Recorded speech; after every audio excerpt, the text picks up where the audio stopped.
ফট করে যাকে তাকে নিয়ে কথা বলবেন না। বিএনপি আলার এখনো ক্ষমতায় আসে নাই, ক্ষমতার মুখও দেখে নাই। বাড়িঘর জ্বালাইয়া, রাস্তাঘাট পুরাইয়া, মানুষরে বাইরাইয়া। এই ডক্টর ইউনূস ৫-৬ বছরের আগে উনি ক্ষমতা ইলিয়াসুর রহমান জিহাদি সবাই চেনেন, সবার প্রিয় বক্তা, আমারও প্রিয় বক্তা। ওয়াজ মাহফিলে বয়ানে বলছে গোপালগঞ্জ ওনার শ্বশুর বাড়ি, খুনি হাসিনা ওনার শাশুড়ি, কুত্তালিকের কোনো চিন্তা নাই, কুত্তালিকের দালালি করিয়া ওনার অস করাটাই ছিল ওনার পেশা। মানে এসটা একটা সাপোর্ট পায়। কাব্বি ভাইয়ের মতন পয়েন্টে আসেন। দেশ স্বাধীন হওয়ার পরে এখন উনি কি করলো?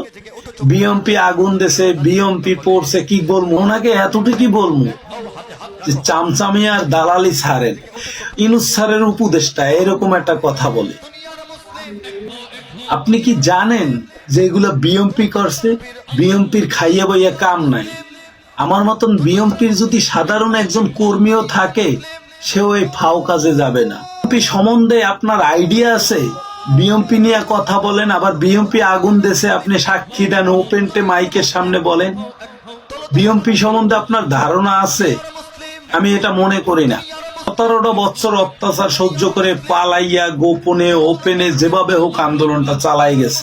তালিক যখন এইবার ক্ষমতায় আসে, শেষবারের মতন এইবার যখন ক্ষমতায় আসে, এর আগেও যখন বিএমপি আন্দোলন করছিল, তখন আমি ফরাজি লিটন খুলনা থেকে, আমার কাছে কতজন লোক আইছে আপনি তো সেটাই জানেন না। আমি কতজন লোকরে ছায়া দিয়ে রাখছি, আবার আন্দোলন শেষে আমি আবার তাদেরকে খিলগাঁও রেলগেট পর্যন্ত আউগাই দিয়ে আমি বাসে উড়াই দিয়ে আসছি। যে খুশি হে বিএমপি নিয়ে কথা বলে। বিএমপি নিয়ে কথা বলার আগে একটু মনে রাখবেন আপনার যোগ্যতা আপনার আছে কিনা, মাইল সেট আপটা আপনার আছে কিনা। বিএমপির মতন কষ্ট, লাঞ্ছনা, ধৈর্য সহ্য করে তারপরে বিএমপি নিয়ে কথা বলেন। বিএমপি এমন একটা দল, এটাকে সবাই ভালোবাসে। আমার নেতা তারেক জিয়া যখন কথা বলে, তখন কেউ কি বলতে পারবেন যে কুত্তালিকের বিরোধিতা ছাড়া কারো নামে একটা কথা বলছে? নেতার কথা হবে নেতার মতন, আদর্শ স্বরূপ কথা হবে নেতার। বিএমপি নিয়ে কথা বলেন, তাহলে মা খালেদা জিয়ার মতন আগে ১৫-১৬ বছর যায় জেলখানায় থাইকেইবেন।